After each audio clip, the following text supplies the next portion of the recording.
desarrollan las células maduras que han tenido un evento. ¿Ya? Hemos estudiado la inmunidad innata, nacemos con una inmunidad, ¿sí? En la que están involucrados los polimorfos nucleares, vale decir los glóbulos blancos, ¿no? Tenemos en nuestro suero también un sistema de moléculas que se encargan también de neutralizar las bacterias. Esa inmunidad innata es de breve tiempo, no es específica, y también tenemos una inmunidad adaptativa que nos permite sobrevivir, que está encargada de dos, ¿se acuerdan? Linfocitos, el B y el T, ¿ok? Entonces ahora vamos a desarrollar cómo es que esa inmunidad adaptativa, cuando ustedes se enfrentan a un nuevo antígeno, comienza a desarrollarse, ¿sí? De eso se trata. Entonces, primero, ¿cómo es que ustedes adquieren? ¿Cómo es que ustedes desarrollan esa inmunidad adaptativa? ¿Mediante qué medios? Entonces, tenemos una inmunidad adaptativa que se adquiere naturalmente, ya sea activa, natural activa o natural pasiva, ¿sí? Natural activa es cuando ustedes se enferman. Esa es una natural activa, se contagia, ¿no? De repente, un niño tiene varicela, todo le da varicela, no se enferma. Entonces hay una respuesta, llega un antígeno, recuerdan, y genera una respuesta, mejor dicho, un despertar, una activación de la respuesta inmune, ¿no? Entonces hay una fase, ahorita vamos a hablar de las fases, ¿no? Una fase inicial, luego una fase de activación. Esa respuesta natural activa puede ser primaria, cuando ustedes se enfrentan al primer contacto del agente patógeno, ¿sí? Y luego secundaria, cuando vuelve nuevamente a infectarlos o a estar en el ambiente donde se encuentra ese antígeno, la respuesta va a ser mucho más rápida. En una respuesta natural, en una inmunidad adquirida natural activa, o sea, como la adquirimos, ¿no es cierto? La primera respuesta va a ser más lenta. ¿Por qué? Porque las células tienen que encontrarse, reconocer a ese antígeno, realizar el evento que ahora vamos a hablar y activar su material genético, que eso es lo más importante para que pueda de ahí, ¿no es cierto?, poder eliminar al objetivo, que esa es otra de las metas del sistema inmunológico. Entonces, eso es un proceso, ¿ya? En cambio, cuando viene la segunda exposición, ya la respuesta es más rápida. En este proceso, sea artificial o natural, como adquiere la inmunidad adaptativa, ¿sí? Ustedes van a encontrar también, vamos a estudiar más adelante cuando veamos, una respuesta humoral. ¿Qué significa eso? Una respuesta mediada básicamente por inmunoglobulinas o anticuerpos, ¿ya? En el caso de las pasivas, bueno, es cuando durante la gestación o la lactancia, ya sea que la madre pueda pasar inmunoglobulinas de tipo G o M, ahorita vamos a hablar de esas características, ¿a través de qué? De la placenta durante la gestación. ¿Y cuál es el mejor momento de una inmunidad natural adquirida de manera natural y pasiva? En la lactancia, ¿ya? En la lactancia.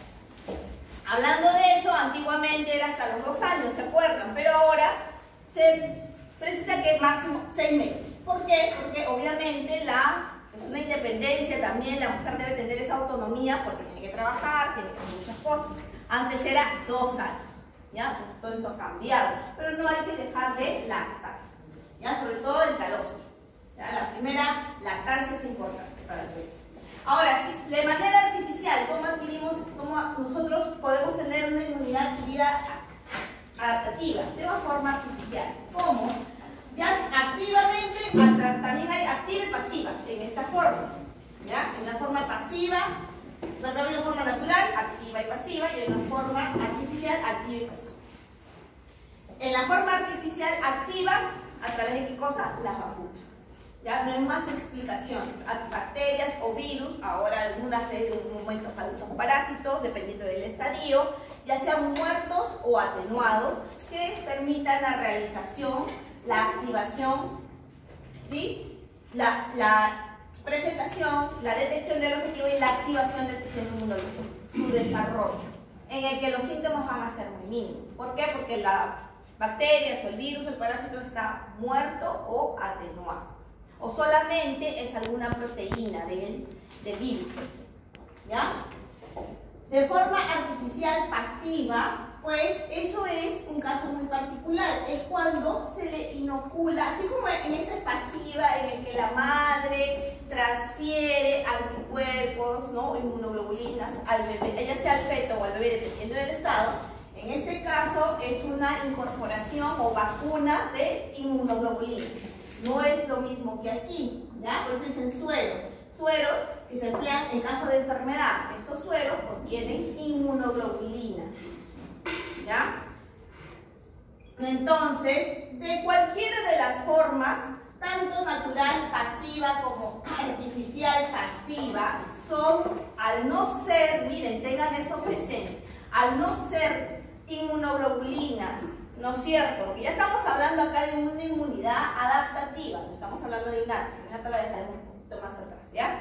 Entonces, al no ser inmunoglobulinas formadas por mi mismo cuerpo, el tiempo de respuesta, el tiempo de permanencia de esas inmunoglobulinas y su efectividad es corta, ¿ya? Generalmente son inmunoglobulinas inespecíficas, las hay, ¿no? ¿Cuáles son mucho más efectivas? Cuando nosotros, ya sea nos enfermemos o nos vacunemos. Ahí sí nosotros, porque nosotros estamos inoculando el antígeno, o lo estamos adquiriendo, y ese antígeno va a generar todo el proceso hasta el final. El final, ¿qué es? Que nuestra célula, cual, ahorita vamos a hablar del linfocito B, se madure, se active, madure, forme las inmunoglobulinas y, si se requiere, los libere. Y cuando lo libera inmunoglobulinas, ¿cómo se llama el linfocito B? Se transforma en plasmocito o célula plasmática, ¿ya? Entonces,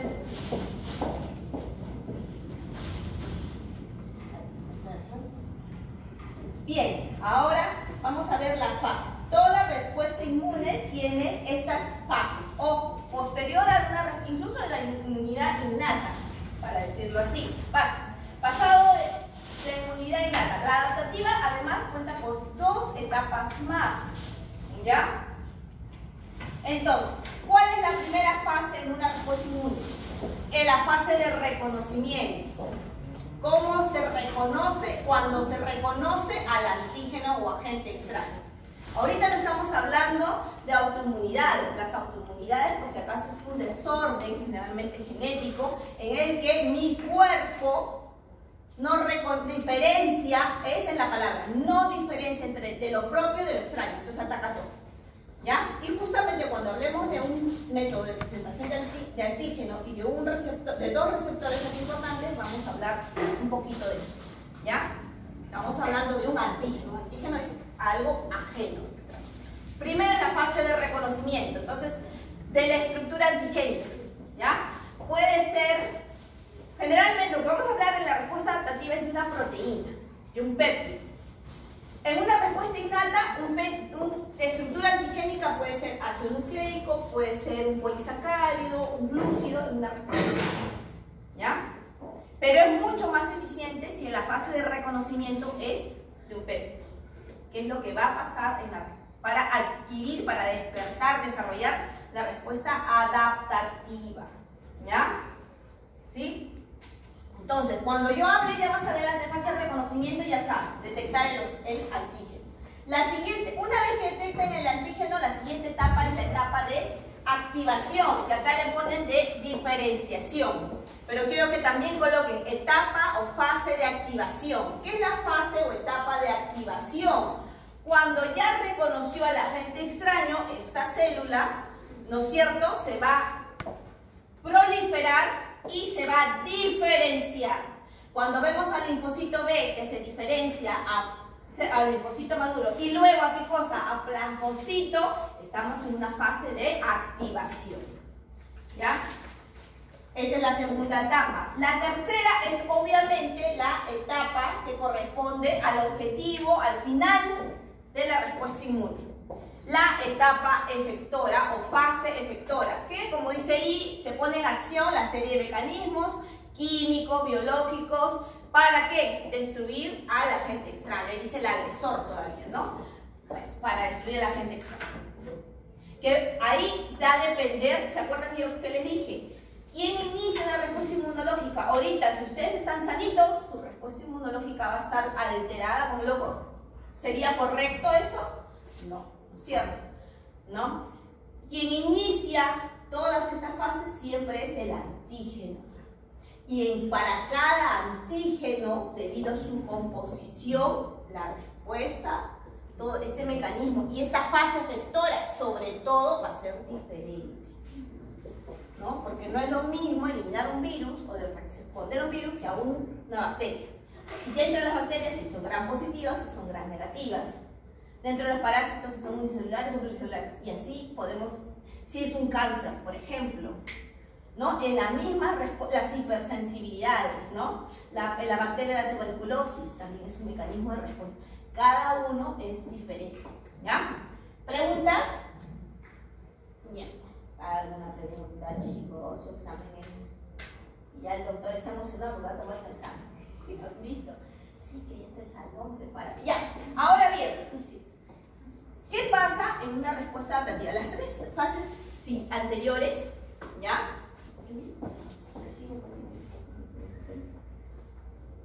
Así está bien, ya. Las fases anteriores son para una respuesta inmune innata o adaptativa, o sea, eso no. ¿Qué pasa en una respuesta adaptativa? De hecho, tiene que ver antes de esta etapa una homeostasis. Como ya les dije, ¿qué es homeostasis? El equilibrio. Las moléculas, o sea, los anticuerpos van a bajar su concentración al normal, como con una destrucción de repente por otras células, una degradación, pues son proteínas, ahorita vamos a hablar de eso.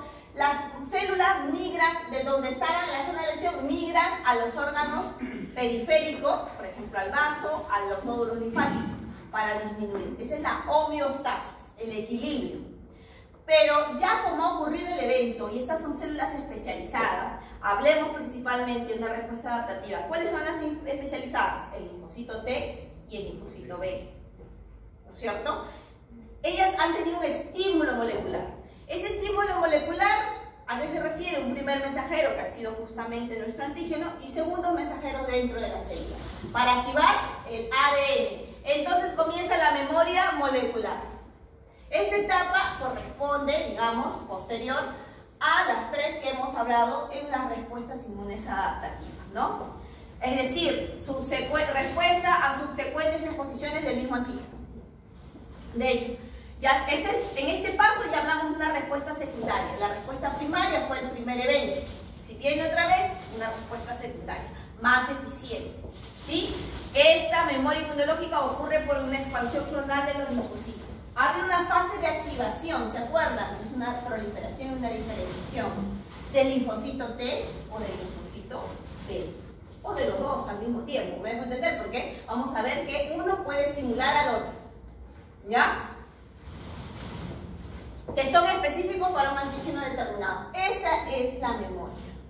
Aquí es donde se alcanza la especificidad y aquí es donde se alcanza, ¿no es cierto?, esa eficiencia y rapidez en la fase de memoria. La primera respuesta, como les dijimos, ¿se acuerdan? En una exposición natural activa primaria y luego secundaria. La primaria es más lenta, ¿no es cierto? Y la secundaria va a ser mucho más rápida. La primaria siempre va a ser lenta, ¿por qué? Porque tiene que llegar a eso. Cuando nosotros hablamos de nuestros órganos periféricos, ¿se acuerdan? O secundarios. ¿Cuáles son? Los ganglios, el vaso, las amígdalas, el adenoide, esos son los secundarios. ¿Ya? Cuando hablamos de eso, ahí hay reservas de linfocitos T, de linfocito B, también de otras células blancas, pero principalmente de esos que tienen esto, memoria celular, memoria molecular.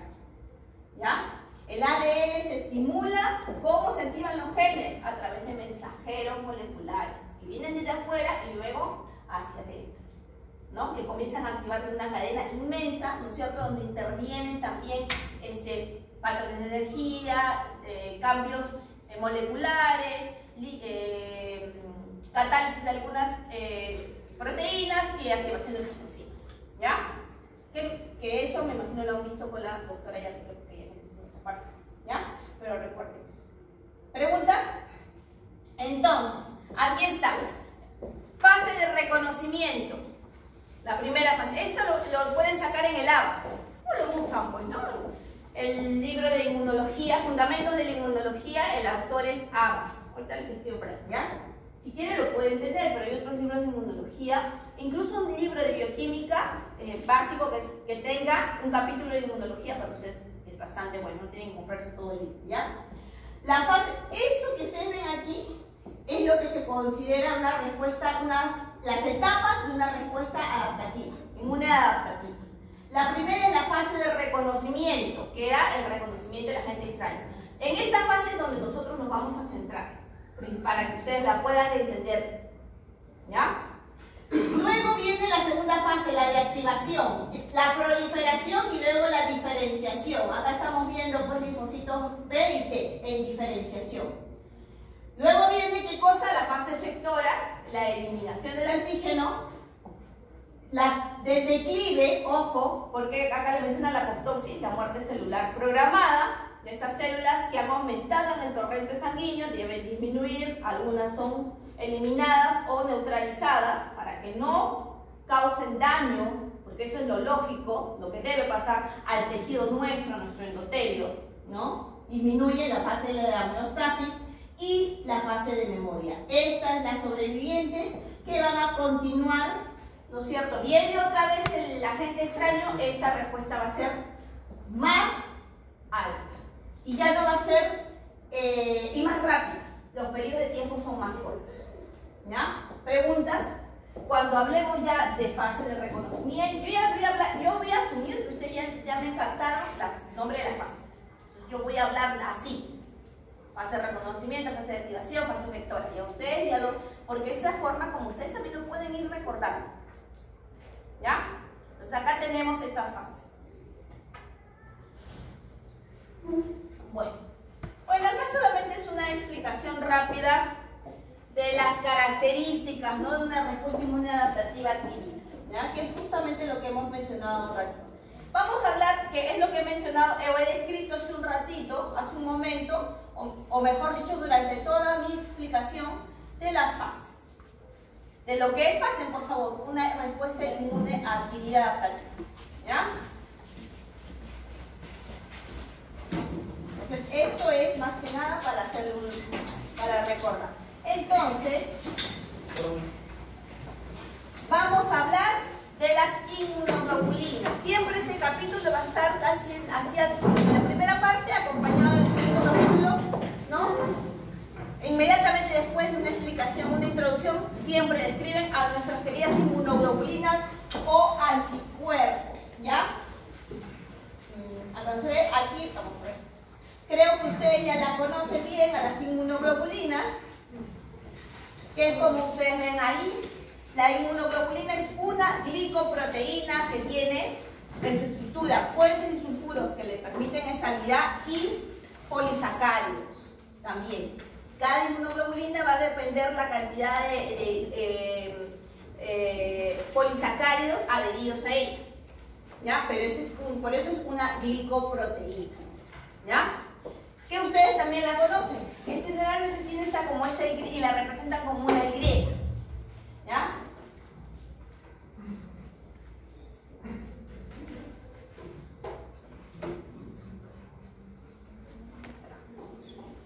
Entonces, vamos a ver la estructura de la inmunoglobulina. La inmunoglobulina, como les dije, está formada por 4 cadenas. 2 cadenas pesadas, 2 cadenas ligeras, ¿ya? Acá no se ve en este esquema, pero dependiendo del tipo de inmunoglobulina van a tener adheridos, ¿no? Carbohidratos, glúcidos. Hay unas inmunoglobulinas que tienen menos cantidad de glúcidos que otras, ¿ya? Pero lo más importante es esta estructura, ¿ya? Las 2 cadenas pesadas, las dos cadenas ligeras, ¿ya? Obviamente pesadas por el tamaño, ¿sí? Además de eso, la estabilidad que tiene entre las cadenas pesadas, puentes y sulfuro también. Entre cadena pesada y ligera, también puentes y sulfuro. Ahora, ¿qué más ustedes pueden ver aquí? ¿No? Los puentes y sulfuro son regiones de Pisaglia. ¿Ya? Ahora, ¿qué más ustedes pueden ver aquí? Ustedes pueden ver aquí que las cadenas tienen sectores en varios colores, ¿no? Según este esquema. Cada uno de estos sectores son dominios, ¿no? Dominios que pueden ser solamente de cadenas pesadas, como ven acá en esta parte, y dominios que corresponden en uniones de cadena pesada con cadenas ligeras, como ustedes están viendo aquí. ¿Ya? ¿Qué más pueden ver aquí? Las regiones. La parte que corresponde al dominio de todo cadena pesada y una parte de cadena ligera se conoce como fracción constante. ¿Ya? Vamos a ver esto. La fracción constante. Pasen. A ver si escribo así y así y así. Así. ¿Ya? Porque si no me va a confundir yo también. ¿Ya? Cada uno de estos, ustedes ven esos colores, son dominios. Son secuencia de aminoácidos. ¿Ok? Esta es una estructura tridimensional.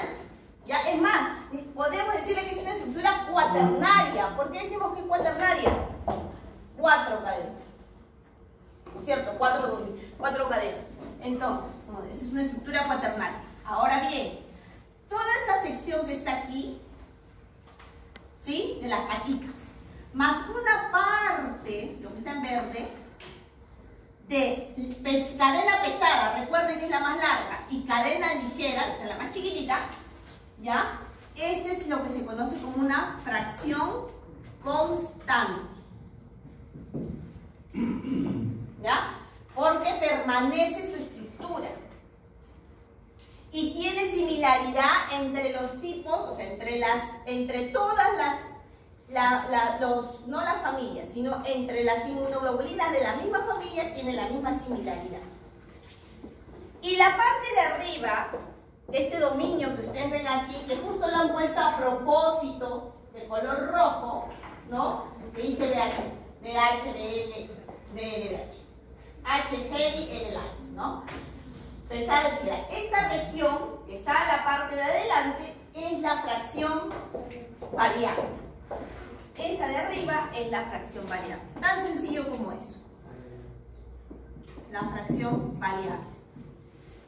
La lógica nos lleva a pensar cuál de estas dos debe ser la que se... Ojo, estamos escribiendo una proteína especializada que se forma... Como les dije, creo que en la clase anterior, si se acuerdan, el plus ultra de la respuesta inmune adaptativa es que lleguemos a formar esta molécula. ¿Por qué? Porque es especial, porque es específica, porque es una excelente marcadora. ¿Ya? Esta molécula, al ser una excelente marcadora de un antígeno, es decir, se une y avisa a todo el mundo que está ahí, debe tener una región que se une al antígeno. ¿Cuál de estas debe ser? La variable, ¿no? Por lógica siempre es esta, la fracción variable, ¿ya? Esta fracción variable, ¿no? Ya sea en este lado o en este o en ambos, puede unirse a una región. ¿A qué parte? Al péptido, a una zona peptídica del antígeno. Entonces su afinidad va a ser mayor, ¿no? Puede ser parte de la membrana, parte de la, no sé, de la, se me ha ido el nombre, de la cápside vírica, ¿no? Porque la cápside proteína se puede unir, ¿ya? Pero no significa que solamente esta parte sea importante, lo de acá también, ¿ya? Si esto se va a unir al antígeno, al antígeno, ¿qué va a pasar con este señor de aquí? La fracción constante también es muy importante. ¿Por qué? Puede hacer que el antígeno se una a la inmunoglobulina, ¿ya? A la inmunoglobulina, y esto que no va a quedar en el torrente sanguíneo. Una de las características de la inmunoglobulina es que puede tener receptores en la membrana de algunas células, como por ejemplo, ¿cuáles? Linfocito B, macrófago, endotelio. Entonces ahí se une. Eso intensifica la respuesta inmunológica adaptativa. Este es un receptor. Un receptor es una proteína también. Entonces, eso también es una importante y vital función de este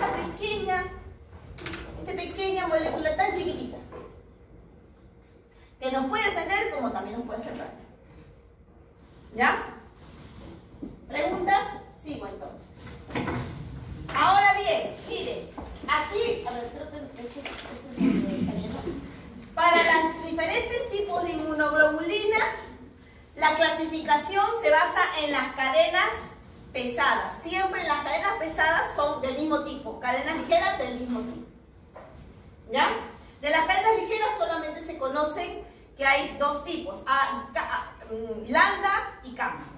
Pero en el caso de las cadenas pesadas, y ahí se clasifican los 5 tipos o familias grandes, la superfamilia de las inmunoglobulinas que están a continuación. Ya, vamos a ver. Tenemos a la inmunoglobulina M, ¿ya? Como dice aquí, mejor vamos a ver el gráfico, más fácil, ¿ya? Porque esto ustedes lo pueden leer. Este gráfico es el que me interesa, ¿ya? Vamos a ver, ya. La primera pasen, bienvenidos. Pasen. Han ido a comer, no hay problema. La primera inmunoglobulina, formada por las cadenas pesadas Mu, es esta inmunoglobulina pentamérica, la inmunoglobulina M. Cada una de estas es inmunoglobulina M, ojo, o sea, es decir, que están formadas por cadenas pesadas de tipo Mu. ¿Ya? Pero solas, en el caso de esta inmunoglobulina M, no van a funcionar adecuadamente. La única forma de que funcionen es que 5 de este tipo se unan. Cuando se forman, se unen estas 5 inmunoglobulinas con ese tipo de cadenas pesadas, recién ahí se considera que esto ya es una inmunoglobulina M. La inmunoglobulina M es pentamérica. Se considera la más inespecífica de todas. ¿Por qué? Porque es la primera en responder. En el primer evento de respuesta inmunológica, en la fase efectora, le da una respuesta donde ya ustedes tienen desarrollado su respuesta inmune adaptativa, esta va a responder primero. ¿Por qué va a responder primero? Porque tiene ¿qué cosa? ¿Qué tiene más? ¿Qué tiene más? ¿Qué ustedes ven que tiene más que es importante? Que lo he dibujado ahí arriba. ¿Bisagra qué tiene? Fracciones constantes bastante. ¿Y qué más? Fracciones variables. Entonces se va a unir primero. Eso es por eso le dicen inespecífica, porque no tiene, digamos, puede unirse rápidamente a un antígeno y marcar. En todas las partes que pueda. ¿Cómo se unen las 5? Pues siempre a través de puentes disulfuros, ¿no? Esta es la región J, ¿no? Joining. ¿Ya? Esta es la inmunoglobulina que, ojo, durante el periodo de gestación, de lactancia, ¿se acuerdan de esa inmunidad pasiva, natural, activa, ¿no es cierto? Perdón, pasiva que tenemos, le pasamos al bebé durante la lactancia o durante la gestación, ¿ya? Pero al no ser, ojo, al bebé, eso le va a ayudar unos días nomás a defenderse, ¿no? Es más, unas horas. Porque esas inmunoglobulinas no son del bebé, son de la mamá, ¿no? Entonces, eso ya. La inmunoglobulina M. La otra, que es una inmunoglobulina altamente específica. La inmunoglobulina M, ojo, pesa más o menos 900 kilodalton, ¿ya? Está en un porcentaje de 10% en el suero en condiciones normales, ¿no? Aumenta, ojo, ustedes saben que las pruebas inmunológicas para ver si hay presencia o no de un antígeno en particular, hacen pruebas inmunológicas y siempre miden la inmunoglobulina M con la inmunoglobulina G. La inmunoglobulina M le da tiempo a que, aunque un linfocito de memoria se diferencia, o sea, tenga una fase de activación, se forme ¿qué cosa? Plasmocito y libere ¿qué cosa? Inmunoglobulinas. ¿Qué tipo de inmunoglobulinas? La inmunoglobulina G. ¿Ya? La inmunoglobulina G, así chiquita como ustedes lo ven, lo más importante es que es la inmunoglobulina más variable que nosotros tenemos. Tenemos sobre esa familia, ese tipo de inmunoglobulina G, tenemos 4 subtipos. G1, G2, G3 y G4. ¿No? Generalmente la inmunoglobulina M y la G trabajan en conjunto, ¿no? Mientras la M está ahí deteniéndolo, estamos esperando que la respuesta efectora, la fase de activación se dé pronto, y esto es una segunda exposición, porque ojo, en una segunda exposición es donde estas inmunoglobulinas aparecen. En la primera exposición son las inmunoglobulinas M y luego las G. Ya estas sí se encuentran aproximadamente en un 70% en el torrente sanguíneo, en condiciones normales. Ahora lo tenemos un poquito más altito. Entre todas las subtipos de inmunoglobulinas. ¿Qué pasa con la otra inmunoglobulina que es dimérica? Que ustedes ven aquí. Esta es la inmunoglobulina secretora A. ¿Por qué dicen así? Porque la inmunoglobulina A, que también es específica, más se encuentra en las mucosas, en los endotelios, ¿no? ¿Sí? Formada, ojo, pase. Así como hay G1 hasta G4, en la A también hay A1 y A2. Ambas pueden funcionar por separado o bien se pueden unir otra vez por un puente disulfuro y formar una proteína, una inmunoglobulina dimérica para potenciar esa función. No es el caso de la M. La M sí tiene que funcionar con 5 inmunoglobulinas del mismo tipo. ¿Ya? A diferencia de esta. ¿Ya? Es de la inmunoglobulina A, ¿ya? Si ustedes se dan cuenta, cada una tiene estos puntitos amarillos, ¿no? Estos puntitos amarillos, por si acaso, son glúcidos, glucosa, ¿no? Cada uno, la inmunoglobulina G no tiene tantos como en el caso de la inmunoglobulina, ¿no? Tiene pocos como en el caso de la inmunoglobulina A o en el caso de la E, como estamos viendo ahí, parte de la estructura.